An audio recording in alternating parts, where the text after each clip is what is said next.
to work with a lot of great people and partners over the last 10 years to facilitate and to put on the Indiana County Decathlon program. It's evolved over the years. It had its ebb and flow with COVID, as you would expect. In 2021, we actually pivoted to all self-guided events. We did about 8 or 10, I think, that year. They're all available on our website at icopd.org. All the previous flyers are archived there as well. And since 2021, we've typically done 1 or 2 self-guided events each year. Some of those which we've done like a live version of the self-guided, like we did in Cherry Tree the other year. This year we're doing an event kind of similar to that with IUP 150.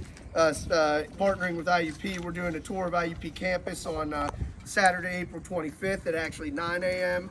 And even this walk today is kind of like that. If you didn't get one of these flyers that say Jane's Walk on it, please do. We have copies of them here for you. And so we do have a specified route, and there is a map on there. So this is something that you could do, on your own. But we're really excited about this particular event today. Again, the Indiana County Decathlon, we engage in this program as part of programming and promotion in an effort to further the goals of the Indiana County Active Transportation Plan, which programming and promotion is one of the pillars in that plan. So at any rate, partnering with the Borough, we're really excited, Borough and downtown Indiana, really excited about the event today because it's such a relationship to planning itself. And we as a planning office have been doing this program for 10 years. And we've done other events that have had a flavor of planning, history, architecture, those types of things. But this was really an opportunity to work with the Borough, downtown Indiana, to promote and further the project development of the 8th Street Corridor project. And Trajan is here, and he'll talk about that a little bit. But also to accomplish what we were hoping and planning to do as part of the Decathlon program this year with the Jane's Walk. So the Jane's Walk, for those that don't know, I'm not going to go into great detail. Look up the Wikipedia, watch the movie, read the books about Jane Jacobs. I mean, she's a prolific character. But anyway, she did pass away in 2006. She was a writer, urbanist, and activist.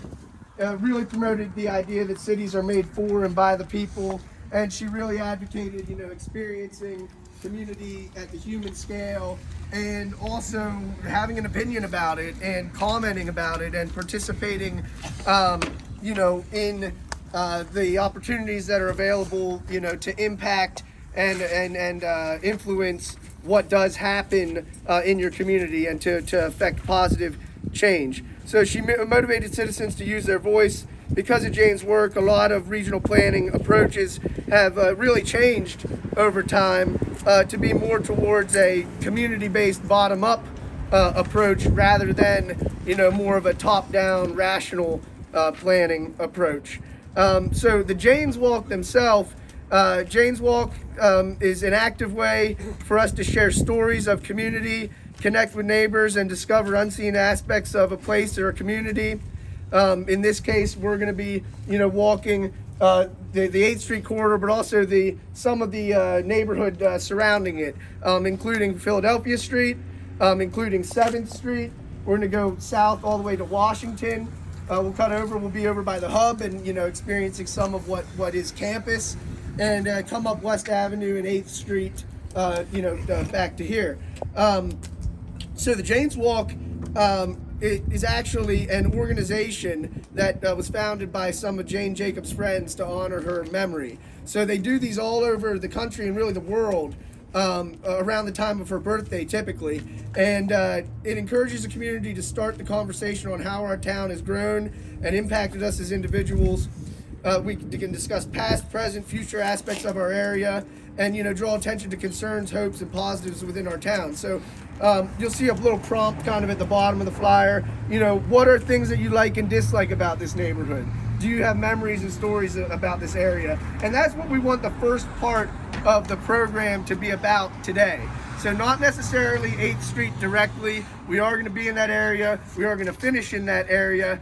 And the second side of the flyer, is much more directed at the 8th Street project and does provide some summary information in that regard. So on that note, though, I'm going to hand it over to Trajan to explain, some of, why we're in fact walking the 8th Street corridor, and maybe give a little bit of info about the project and what we'll get to do after the walk and how this contributes to the 8th Street project. Yeah. All right. Thank you for being here this morning, everybody. I know it's a little bit cold, but thank you for making it out.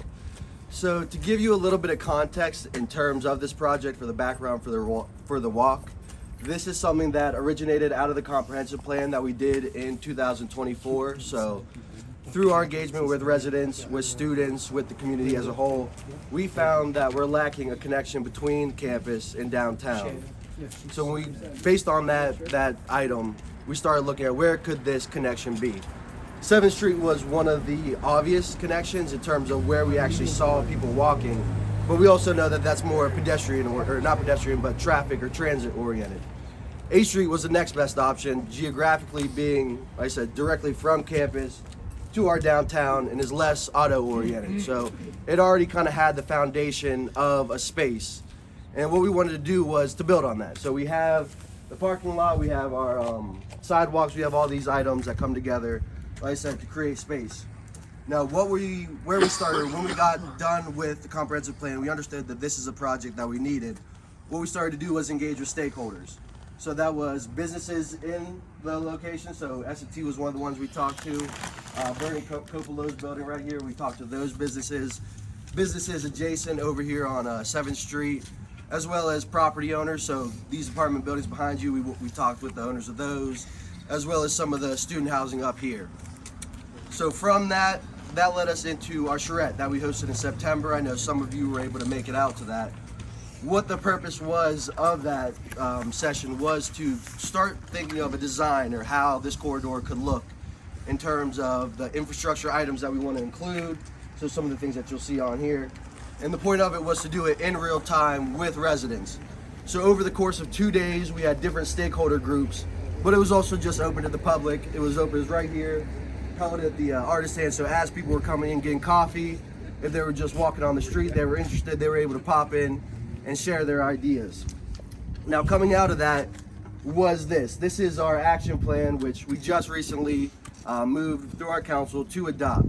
So what is the action plan? The way I've been describing it to people is it's essentially the menu that came out of the charrette.